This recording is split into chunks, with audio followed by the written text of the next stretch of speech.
me so wrong. I can't take anymore. And it looks like I'm never gonna fall in love again. Fall in love. Lord, I'm never gonna fall in love. I mean it. Fall in love again.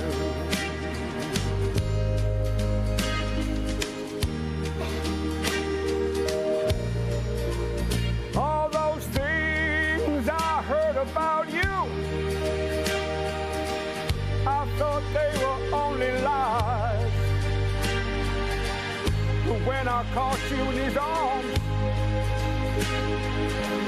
I just broke down and cried. And it looks like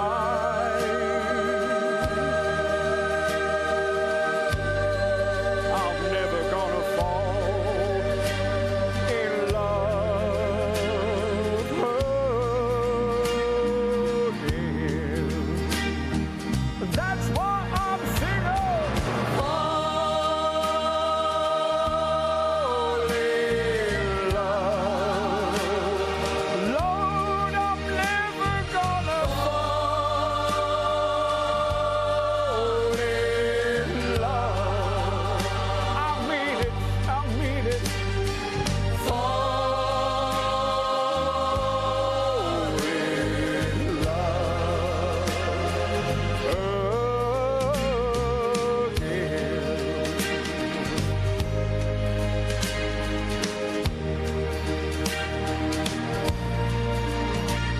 I gave my heart so easily. I cast aside my pride. But when I caught you in his arms, I just broke down inside. And it looks like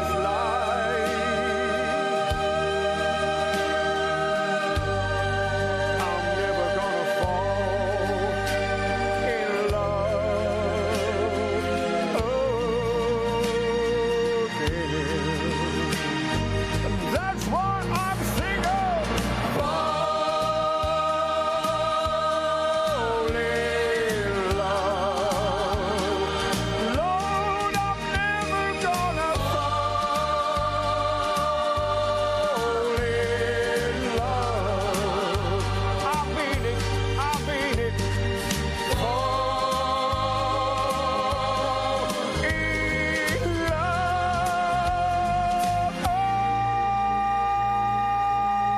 again.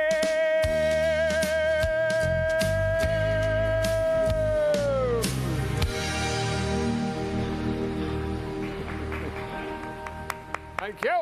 Fantastic. Hello and welcome to A Cup of Conversation on BRT2 TV. Yep. And that was the excellent voice of Brian Delaney, who is my guest on the programme, as you have seen this week on A Cup of Conversation. First of all, Brian, welcome to the show. Long time, your fault. My fault. I can't believe that in the 20-odd years that we've known each other, Yep. that I've never ever invited you to our studios before. I know. Shame on me. Shame on you. I'm taking it no further. That's up to you as well.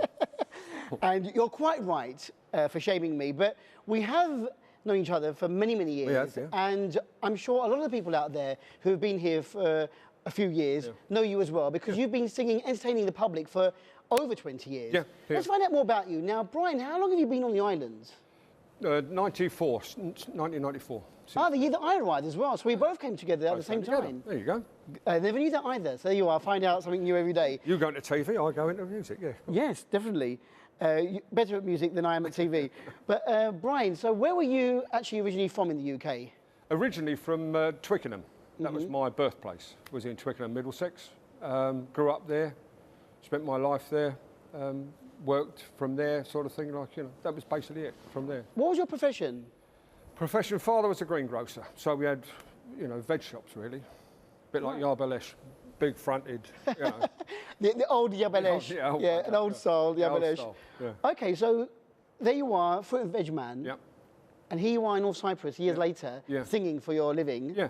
Singing for your supper. Yeah. Before you used to serve the supper. Before I served it, yeah. The ingredients for the supper. Yeah, no, it was basically down to my wife, Maggie. You should know Maggie. So she worked airside Heathrow, okay? So Cyprus, Turkish, so forth. So she would do all those flights per day, every day, running from one end to the airport to the other. And she knew them all. So she knew all the captains, all the staff, everything. And loaders, and they said one day, why don't you come to Cyprus? And that's basically how it happened. So we came to Cyprus and for holidays, and then from one thing turned to another. I had to retire from the fire brigade. I'd done 27 years in the fire brigade. I had to retire because of injury. And so basically she said, you go there, I'll stay here and do my contract, because she had a contract to fulfill. Yeah. I came here, and a year or so later, she joined me. And then after that, when I found the Fez, and Dave and Harl is still there, obviously. When I started at the Fez purely by accident, I was there with a friend of mine who came over for a 2-week holiday, and I said, well, if you're going to come, bring your guitar with you, acoustic guitar. And he did. He was my guitarist and second vocalist when I had the band back in England, on several bands, but he was always with me. Yeah. And from there, it was just a case of, we came down one night to the Fez. He started playing the old Fez, not the one you got now, but the smaller one. Yeah. And he started playing. I was singing. He done the harmonies. He was here for 2 weeks. We spent basically 2 weeks in the Fez, and the place kept on getting more and more people. Then he went home and said, "What's going to happen now?" So you continued. So I thought he sorted me some music out, and then it was from there. But it was very archaic. I mean, do you remember the old beatboxes? Yeah. Remember that when you put a tape in the top? And yeah. Boom, boom, boom, and that's what I started with. Yeah. That's what I started with. And so I had 40 minutes one side, 40 minutes the other, but I couldn't change it. So it was basically the same songs, which for me is quite annoying. Purely being with a band that, we would play anything and just say, oh, I'll do a song and you can go off and so forth.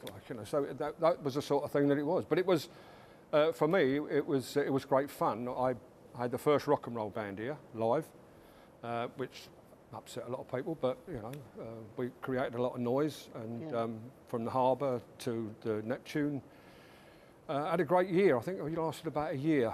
Denise was my first proper interview. She came down to the restaurant I was playing. The place was absolutely heaving. The traffic was on the road, lovely, because no one had done an English rock and roll band before.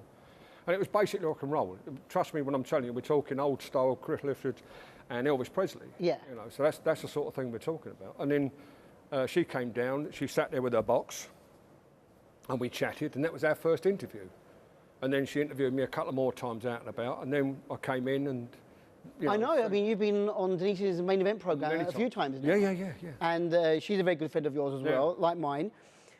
When did you start singing? I mean, you've gone through the history very quickly there, very briefly, but let's expand a bit more. I mean, there you are in the UK doing your day job, 9-to-5 job, but when did you become a singer then? How did you mentioned that you had a band in the UK, or many bands? Yeah, I had many bands from the UK, from school, obviously, and then from when you leave school, you do other things and you mix with other people. I was lucky in the fact of, in the area that I lived in, you had The Who, would just live down by the river, and they owned one of the pubs down there. There was a lot of different bands from there. Then you had Ilpie Island, which was just over the back, where you had Phil Collins, Rolling Stones, and you'd go there and see them, because we're all of the same sort of age sort of thing. And so I'd go over there and watch them and knew that. I knew Phil Collins when he was catching a bus to get to a gig, because he lived in Witton with his mum.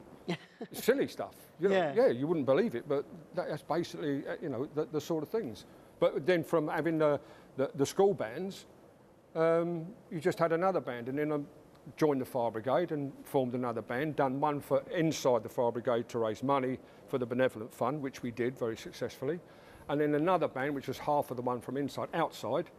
So I was really never home, really. It was sad, isn't it? I mean, You led, and you still lead a very busy life. Yeah. Don't let it get me down. Yeah. So here in the RNC, you said how you began when your friend came over with a guitar at the Fez, and that sort of like really got you singing again here in North Cyprus. And you were one of the first entertainers here, weren't you, really? When you think about it, over 20 years ago, I mean... There's only Katie. Katie was here before me, and she'd already started. Katie B? Katie B. She had a restaurant in Alsenjack on the beach side. Yeah. And somebody said to me one night, let's go down and see Kate. Oh, OK, let's go down and see Kate. So I went down to see Kate, and I got chatting to her, and she said, do you want to get up and do a song? So I got up and done a couple of songs with her, and it basically went from there, you know. One thing led to another. I had to get some gear. I built my first unit here. I got all the parts in, and then built the speakers, you know, and put the amps together and so forth. Like, you know, it was a bit of a... It worked. It worked. That's the main thing.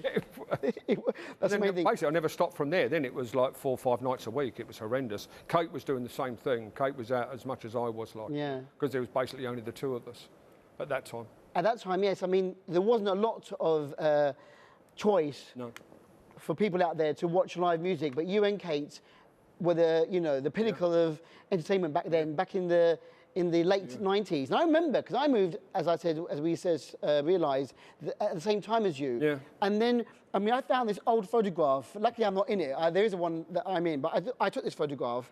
And this is you with one of my colleagues at the time, Esra, and two lovely people, our mum and dad at Bike National Radio, Chilian and Halil Avkat in Chadalkoy. And I don't know whether my cameraman can zoom in or not, but anyway, you haven't changed at all. Well, that's very nice of you to say so, but I'm glad you said, but I don't think I've changed in that respect, you know. You know, you put weight on, you take weight off, you do different things, you live a different lifestyle here. So I'm pretty lucky, really, like, you know, touch wood. So I'm not going to knock it. Touch wood, but I can't remember where we were there at all. I don't know whether you can recognise that location, but I remember... Fez. That is the Fez? That's the Fez. As it was back then? Back then, because I remember the brickwork. Okay, so that's the Fez. Yeah. I remember, though, with my friends coming to follow you around wherever you were singing, because, as we said, there weren't a lot of people out there performing as there are now. Yeah. We have a lot of choice now. But I remember, trying to find out where you were, listening to you. It was, we had a great time. Yeah. It was a lot of fun back then. I'm sure it's a lot of fun for you now as well. It is. 20 years down the line. I still get people say to me, I saw you on TV the other week. And I'll go, where? And they went, you was on TV. I saw you from years ago. And that was from here. That was when you used to follow around and do the tapes, like. Yeah, I remember. I think I filmed, didn't I? Yeah. We were filming. Yeah, loads of stuff. Out and about. And I had my colleague, I think Oya, did reportage and everything. So she must have filmed you as well. You are a very, very popular figure, very, very unique. Oh, a great gentleman, really kind. And I love Maggie as well. You're a great couple. Yep. Very popular couple here in North Cyprus. But, have you, over the years, seen a big change? Yes. Massive change.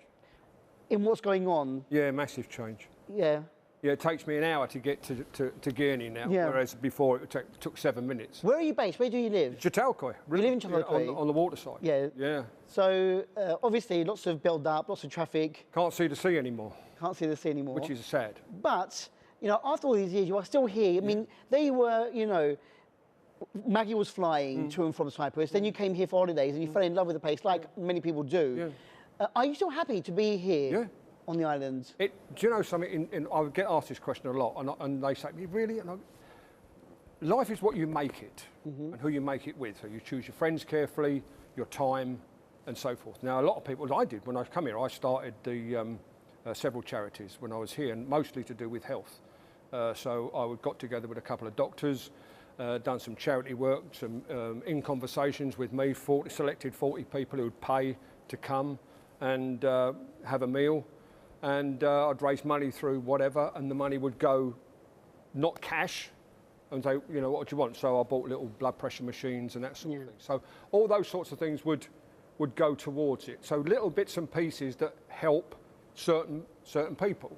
So, for instance, somebody wanted to get a dog, or there's new dog charities now, an animal charity, and they need a bit of a lift. And I've always said to them, I'll certainly do a night for you. It won't cost you anything. It's just me. And then you just... Whatever you raise is yours. Whatever you raise is yours. Yeah. You know, as I said to people before, what I was earning in England then, seriously, I wouldn't get out of bed for. Here, you know as well as I do, the money is not relevant. Yeah. In that respect, the pound, the lira, and so forth. So you have to be a little thoughtful and say, you know, I'll do this for you, and you make the money, and I'll just enjoy myself. So And you do enjoy it. Oh, I love it. Yeah. It was a lot of fun. I mean, looking back at the photographs and remembering that time, I mean, that was a special time for us because, you know, we were all young innocents looking for entertainment here. It's not like it was, like it is now, where you can go anywhere and do whatever you want. Yeah. Back then, people don't realise that there wasn't a lot of entertainment for youngsters. I always remember when we played the Harbour, in one of the restaurants at the Harbour, we couldn't get in. They knew we were coming, and the place was up round the corner, up round. All the restaurants here were shut because no one was going in there, and they'd all come there. We had to get our gear in through the window, up the back alley, and set up. And then we had like less space than I'm sitting with you to play and sing with a four-piece rock and roll band. Yeah. And the place was heaving, absolutely heaving. But of course, you know, other restaurants complained because they weren't getting the customs. So, you know the rules, and you know the way it works here. So, you know, but we had great fun. Just for that one night, that place was like heaving. Yeah. But the same as we did the Neptune. I had 90 people on the Neptune, out to sea, a mile out to sea. On the harbour, there was people bringing crates of beer down, sitting there and dancing on the harbour, and listening to to the rock and roll coming back over the thing. Of course, when we come back, the police are there waiting. What's going on? What's happening? So we had everything packed up and ready to go, like, you know. And then the captain went and had a word with them and said, "We're not breaking any rules." Like, you know, of course, the police have got to be seen to be doing something because of everybody. And we just said sorry, you know, and off we went. And off you went. Off we went. But we had great nights like that all the time. Mm. You say we, and you had a band, didn't you, back then? I did. What was the band called? It was called No Dice. No Dice, yeah. Yeah, it's called No Dice. I was going to call it something else, but we couldn't get away with it. So we was called No Dice, and just for the sake of a band that was a name that was quite easy to remember. And I had English drummer, son of the guitarist. I had a Cypriot guitar player and a Cypriot bass player. Right. And we went out. And I can always remember that I always say that, you know, the Turkish Cypriot guys, the youngsters there, would come out and would listen. They'd just sit there, they'd listen. They knew nothing about rock and roll or how to dance and how to drive. So when somebody who knew English people who got up and danced, they thought it was fascinating to see how people would dance. Whereas Cypriots and Turks, you know, men over there, women over there, you know, never shall they meet. No. Like, you know what I mean? But to see two, you know, man and woman dance like that, was fascinating by it. It was great times. And we do forget that, you know, 20 odd years ago, things were different back in Cyprus. Yeah. And it wasn't all as it is now, where we can... The Woodies on the main road going to Alsenjack, that used to be Woodies on the left-hand side. Yeah. Then it moved to the right. But the left, it was a shack. That's all it was a shack and tables outside, you know. And you had all these cars parked up there. And I thought, where's all these cars come from? And of course, it's all the young kids that would come, sit, and they'd have a beer and so forth. Yeah. You know, lemonade or whatever, and we'd play. And I said to the police officer one night, because I got to know him, and I said, what's with all the cars? And you know, what are you here for? He said, we know where they are. They're happy. We don't have to worry. We can go off and do what we're supposed to do. We know where they are. Yeah. They're not going to cause any trouble. They're just sitting there listening to some music. Yeah. But for them, it was great. You know, I was a diversion because they wasn't herring up and down the road and you know. Yeah, causing problems. Yeah, no, like kids do. Yeah. Kids are kids. So here we are, 20 odd years down the road for the first time on television, and it's a great pleasure to have you here as a guest, Brian. But I want to ask you, you've given us the clue that it is rock and roll. Is that your forte? Is that where you really shine, singing rock and roll? Rock and roll's a format, and everybody should know, like, you know, it comes from Elvis Presley, the Beatles, and so forth. But it is, but off of that leads other things, like, you know, I had a country band, and I still do country. I do a lot of country still. If people like country, I can still do country, which I try to put in. Classicals, the classics, which is what Tom Jones, that sort of thing, the big stuff. which people love. So when you put the ballads together, the rock together, the country together, it's basically the same music, but you know, it's just put together differently. Yeah. There's not much difference in it. The way it's changed is now you've got rap and this whatever else they've got going on. Yeah, But- R&B, hip hop. and got nothing to do with music. It's a totally different thing. It stops there because it's all machines. Yeah. But when they got to go out with a band, you know, it's a different thing altogether. That's the buzz. And that's the good thing about it, isn't it? When you're with a live band and you're feeling the audience and their reaction Yeah. to you, Yeah. that's when you're really enjoying Yeah. everything, isn't it? My hardest job when I had the band, this is true, Yeah. my hardest job when I had the band was trying to get the Cypriot guys not to finish when the song finished.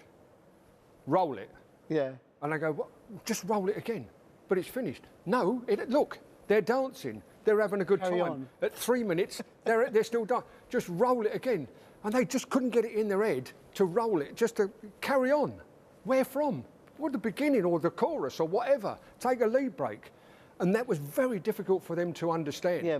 It never happened before. Because they never had to do it before. Yeah. So if they played, it was always, 10 or 12 guys sitting around playing guitars for whatever venue they were doing, or just playing guitar. But they would, in Turkish music, it doesn't happen. There is no beginning. There's a beginning to Turkish music and no end. You wouldn't know where it's going to end. Yeah. It just keeps on going. Yeah. And I said, well, treat that the same. Just keep on going. Keep on going Yeah. until everyone Tell stops. everybody suddenly start walking off and then we can finish. Why do I have to put up 20 songs where I can get away with 10 and they're still dancing? Exactly. You know what I mean? Just double the Yeah, size. just trying to make them understand, it's great fun. Great fun. You've obviously had lots of fun over the years Yeah. with your bands and performing. And I know now one of the most popular places that you are performing at is the Courtyard Inn in Karakum. And I've noticed that you are actually going to be there. This programme is going to be aired this weekend before Christmas. Oh, good. So you are actually there Christmas. I'm there Christmas Day, Christmas afternoon, Yep. as I have been for 1,800 years. Yeah. I've always done it. I've done Courtyard, I suppose is my longest gig. I started there when Mo started there, basically, which Yeah. is 20 years ago. And I've done every Monday since then, so that's become sort of like an institution, if you like. So Yeah. people know where I am on a Monday. They also know people, because English people come over all the time to fix their houses, whatever. And they say to me, are you going to be there? And I said, if there's enough people, I'll come in and do something for you. And they say, I'm going to bring 6 people. So I'll go down and do an impromptu, it'll be a Monday night, but maybe only half a dozen, 8 people. Yeah. But for an hour or so, they have a great time. Yeah. Do you know what I mean? But yes, I'm there Christmas and I'm there New Year's Eve as well. Right. Because he said to me, I want you there both nights. I said, fine, which is nice for me. And as I say, I know the people that's going to come, either one day or the other night sort of thing. It wouldn't make any difference. But I've played all around and done different venues for New Year's Eve. And basically they said to me, well, why don't you come and play? And I said, OK, I'll do New Year's Eve for you. So we're going to do New Year's Eve as well. But at Christmas, it'll be there in the afternoon. We'll have a bit of a sing-song. Let the food go down. And speaking of Christmas and sing-song, letting the food go down, we're going to hear from you again now. Okay. And we've got a Christmas track lined up. Yeah. So let's get into the festive spirit. Okay. And I'm sure that you'll be singing this on Christmas I will. Day. I love this track. I think it's a great All right then. track. So if you take your position, please, Brian. Yes, Brian Delaney is my guest this week on A Cup of Conversation. We have a Christmas track now from Brian for you to enjoy. So take it away. Okay.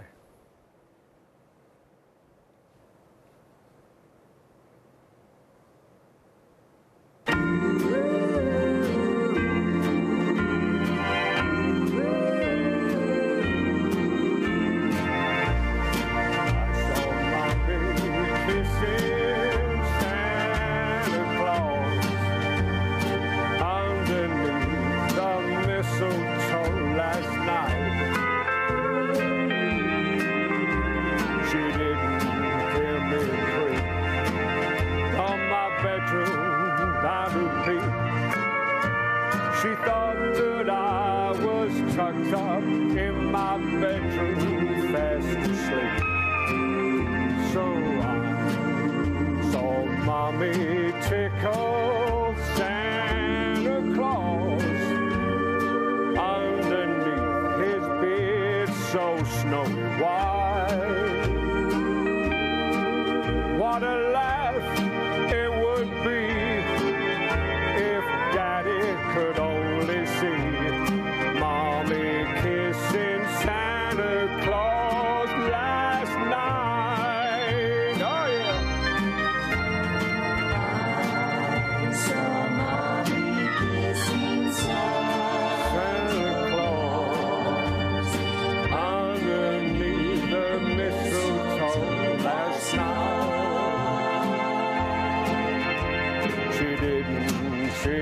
creep down the stairs to take a peek. She thought that I was tucked up in my bedroom fast asleep. Then I saw Mommy Kickle Santa Claus underneath his beard so snowy white. What a laugh it would be if Daddy could only see Mommy kissing Santa Claus last night.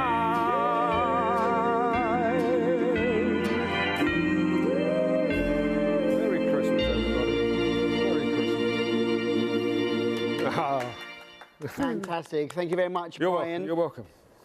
A great track to have, and as we are nearing Christmas, just around the corner, festive time of the year, and this and many other tunes will be available to all the customers at the Courtyard Inn. Is the Courtyard your only gig that you have regularly on a Monday night? Yeah. Is that how you want it at the moment? Is that how you want to keep it? Just keep it calm and simple? I've got big gear. You know, my gear's a large bit of kit. And, it's heavy to keep lugging around all the time. And my days of doing 3-4 nights a week is, you know, it's gone really. Yeah. And I'm quite happy just to do the Courtyard on a Monday. I will do somewhere else. I'll do a charity night for somebody, or if somebody's got an anniversary somewhere else or whatever, and I will do that for them if I can fit it in. But they all know, don't call me on a Monday, because you know I can't do it, sort of thing, because that's where I am with Mo and that, like, you know. So Promise to Mo. Mo is your man. That's what I've done. It's an institution. People know Monday is Monday, and you know I'm thankful for it. Believe me, I'll get some great audiences. And I know it's very popular. I mean, Denise says to me that when she has visitors, when her children come over to visit, she always makes sure Monday night down at the Courtyard. Yeah. I'm always surprised where I get the young business type people. You know, the 25 to 30 odd years old. Yeah. And they have birthdays. And it's like 20 or 30 of them on a table there. They love it. They have a great night. You know what I mean? They go too early, but I mean, they got to work the next day, sort of thing. But I mean, they come out, and it's always good to see that I get a very varied audience, like, you know, which, you know. That's good, isn't it? It is. It's nice to have that following. Yeah. Even after all these years, I mean, you never get fed up. I mean, some people might say, I've done it for a few years, I want to relax now. But, you know, you've been, like I said, I mean, that photograph that we've shown, you know, taking us back over 20 years. I mean, it must have been at least 97, 98, that photograph, maybe even before. Yeah. And, you know, the years go by very quickly, but you decided to just pack it all in and say no. Yeah. You still enjoy, you get the same buzz. I get the same, oh yeah. No, the first rule of thumb is you've got to enjoy what you do. Yeah. If you didn't enjoy what you do, you wouldn't get up in the morning. Of course. Here we are. So same thing for me. Yeah. So Monday is Monday. And Mags knows I have a certain time to eat. I have a certain way of doing things on the Monday. Yeah. And just beforehand, you know. So there's this little ritual that goes on. But I've been doing it for so many years, like, you know, because people say to me, how come Mags isn't here tonight? And I say, she's been seeing me for 40 years, for God's sake. In different, you know, from band to band, she gets fed up with it, like, you know. Not again. Oh, go out, just leave me alone, like, you know. She does. But I mean, a lot of friends come out and they always say, "Come, Mags, you've got to come." Like, okay.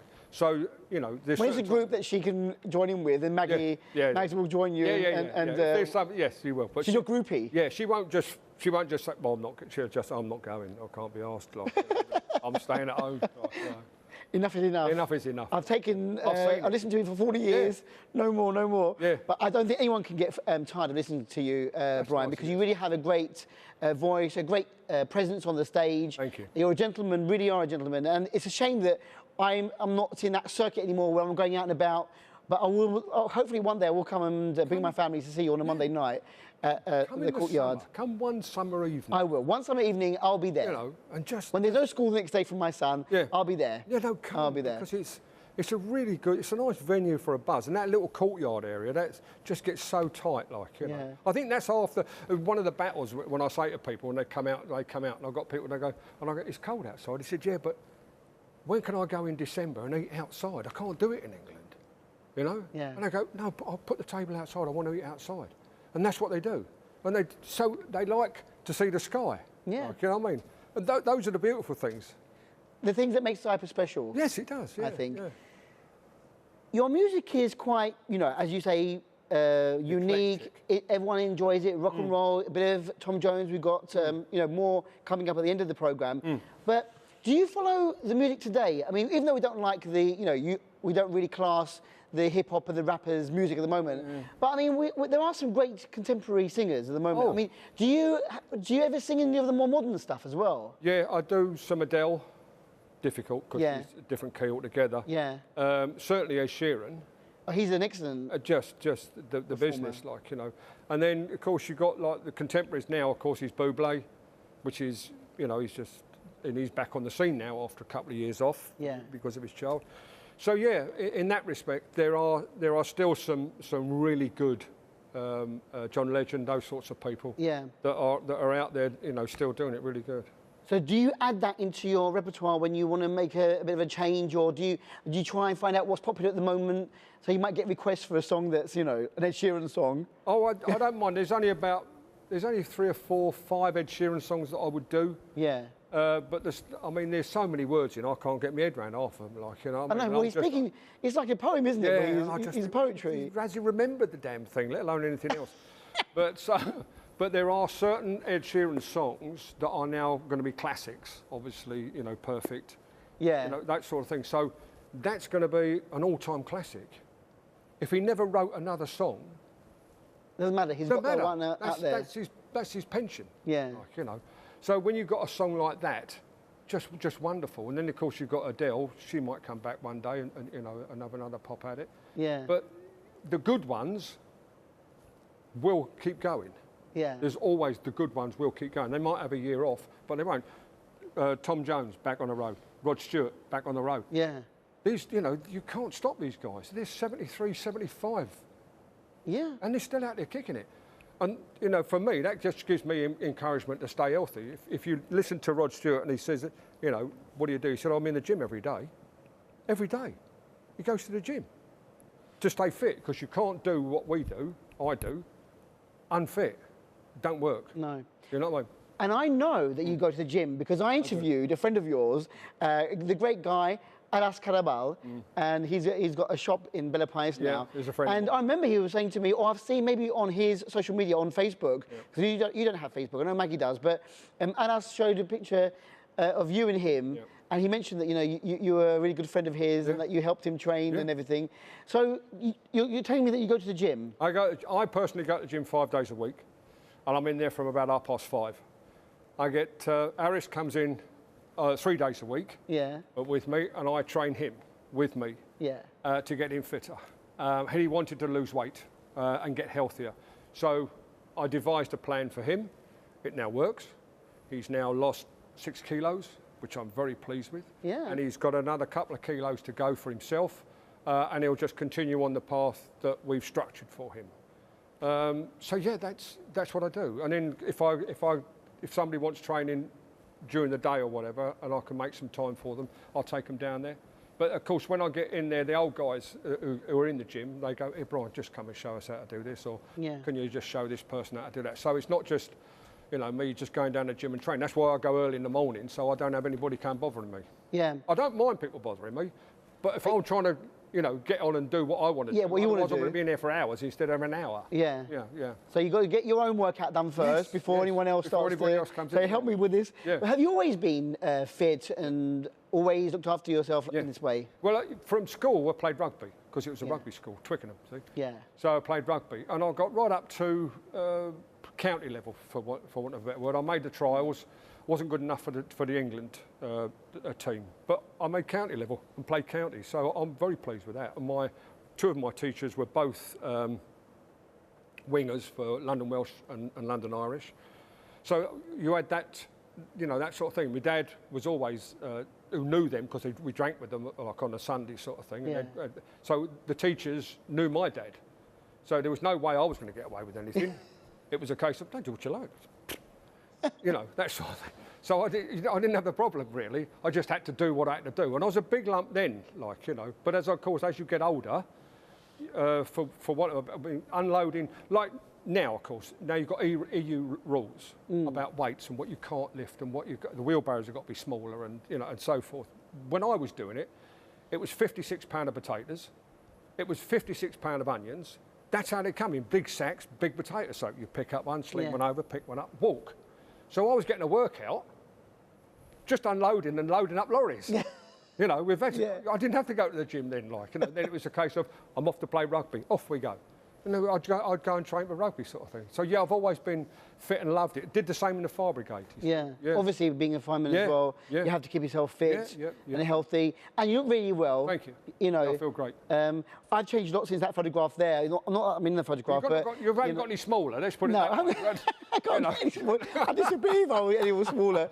Well, you know, put on the weight, lost the hair, but aside from that, but you know, you look very good, very healthy. Thank you. Although I do know, and I was listening to your interview the last time you were here, a few months ago with Denise, that you did have at one point a very serious health scare here, didn't you? And I've had a couple of health scares, but got over them quickly. Got over them because of just got to be positive about it. Yeah, and you are a positive guy. You never let anything get you down, and plus you are fit. So maybe being fit helps you recover quicker than normal. Yeah. But you have this thing about Denise was talking to you about kefir. Oh, I make kefir. Yeah. Okay. So how do you know about kefir? I mean, it was something that I come across. I'm big into, you know, natural, if I can get it as natural as possible. And I started, and this just popped up on a computer one day, and I go, oh, what's that? And you press on it like you do, being nosy. Yeah. And I started looking at it, and then that led me to something else. That led me to say, how do you make this stuff? And I thought, oh, I can get them. I can get grains. So I sent off for a packet of grains, made kefir. And then somebody said, I looked at it, and I go, where can I get raw goat's milk? I need goat's milk for the better way of doing it. I don't want cow, I want goat's milk because of the gluten, you see. So I said, oh, okay, I'll find and I found a guy, and he said, yeah, I'll sell you the milk. Yeah. So I go down the farm, I get it straight from the goat. I go home, I make my kefir. I make it for a couple of people because they don't have the time to do it, or they don't want to do it, or when they make it, it don't go well. They said, I like yours. So I said, okay, I'll make it for you. So they come around, I give them a jar of kefir. It's great stuff. Kombucha, I make kombucha. Yeah. So tell us about, so anyone out there is wondering... Oh, and apple cider vinegar.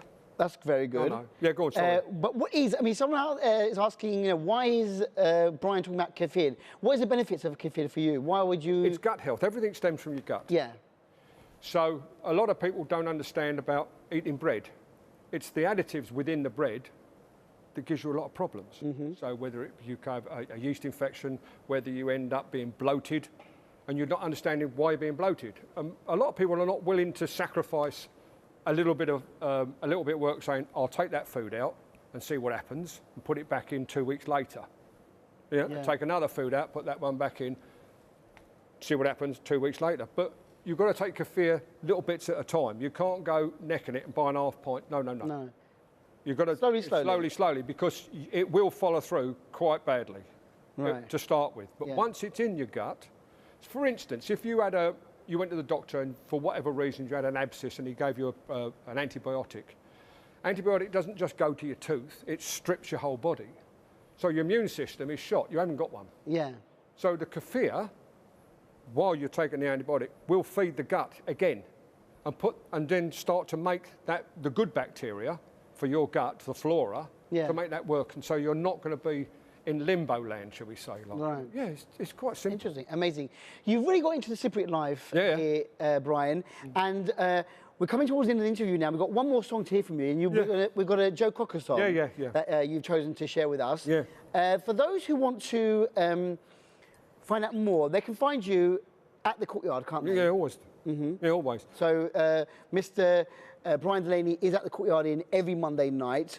It's a pleasure to have you here. My great. Shame on me that it's taken over 20 years to get you into the studios of BRCK. Yeah, don't work yourself up. Better late than never. Yeah, I know. And you're a really great guy. Send my love to Maggie as well. I will do. And I hope that you have a great 2019 as we come towards the end of this year. Yourself, yes. Wishing you all the best. Thank you. Many more years singing on the stage and wowing the audiences and giving everyone a great evening. Thank you. And we're going to end with Joe Cocker. Yeah.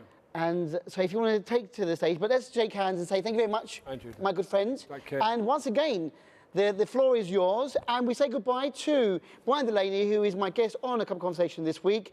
More next week, but we say goodbye now. Wishing you all a very Merry Christmas, and I'll see you next week for the final programme of this year. But for now, it's over to Brian Delaney. Unchain my heart, baby, let me be.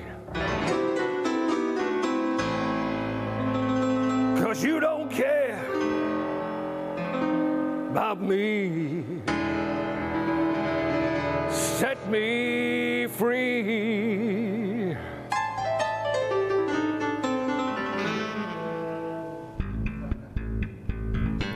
Unchain my heart,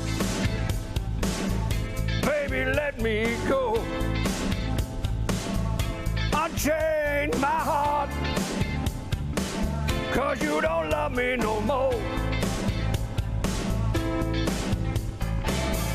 When I call you on the telephone, some fella tells me that you're not at home. So unchain my heart and please set me free.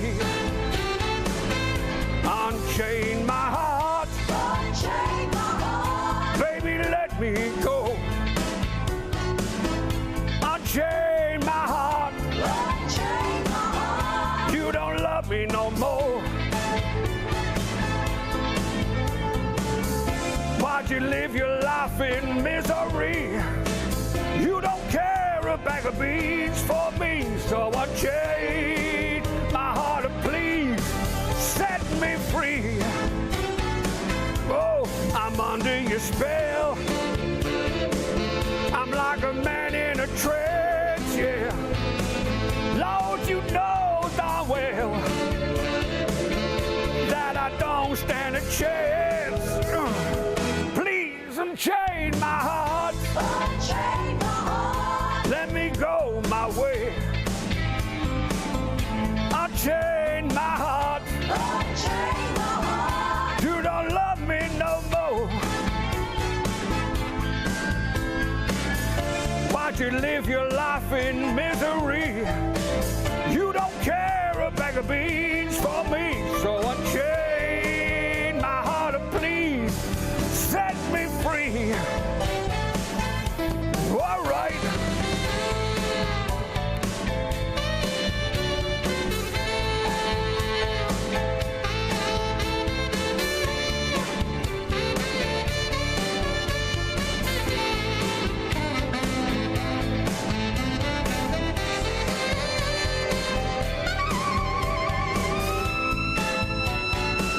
You know I'm under your spell.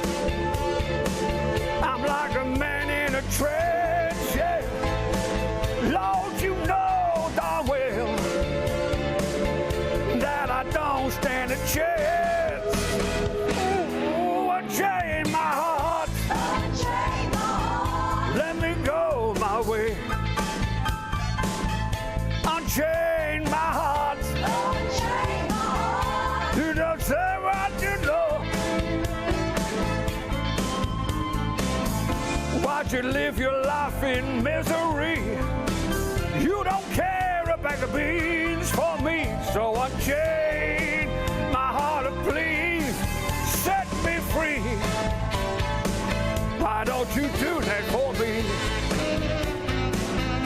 Unchain my heart, Unchain my heart, let me go my way. Unchain my heart, unchain my heart. you don't love me no more. Unchain my heart, Unchain my heart, let me go, let me go. Unchain my heart, unchain my heart. 'cause you don't love me no more. Unchain my heart, Unchain my heart, let me go my way. Unchain my heart, unchain my heart. you don't love me no more. Oh yeah, I gotta know